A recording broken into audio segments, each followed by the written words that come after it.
In this piece, we borrowed Mukasa Mbide's English.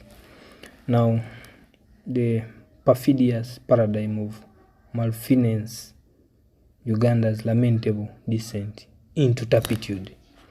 Now, the ostensibly sacrosanct institutions of government in Uganda have become irredeemably tainted by an epidemic culture of corruption, cronyism, and unbridled avarice, thereby precipitating a calamitous downward spiral characterized by an inexorable erosion of public trust and concomitant excavation of societal dysfunctions.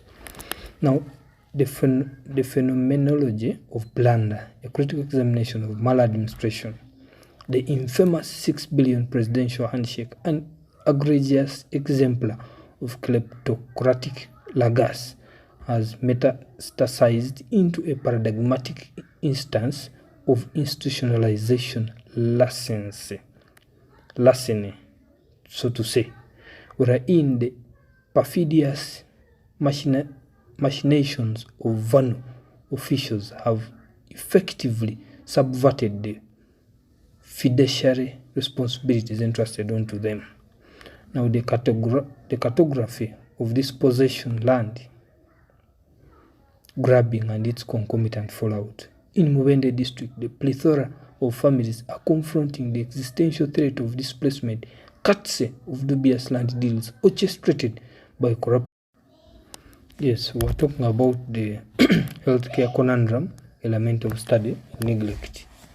Ladies and gentlemen, Uganda's healthcare apparatus is presently beset by an existential crisis characterized by a dearth of essential medicaments, concomitant with a paucity of basic equipment and a concomitant shortage of skilled healthcare professionals, thereby precipitating a humanitarian crisis of unprecedented proportions. The pedagogical dilemma, education in Uganda.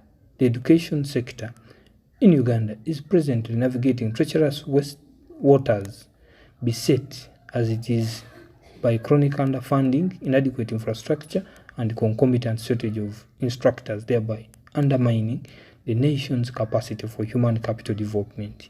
Environmental degradation, the Bugoma Forest conundrum. Now, the destruction of Bugoma Forest, one of Uganda's largest remaining Salem reserves, constitutes an egregious example of ecological neglect, wherein the myopic prioritization of short-term economic gains has precipitated an irreversible environment degradation, which is very absurd.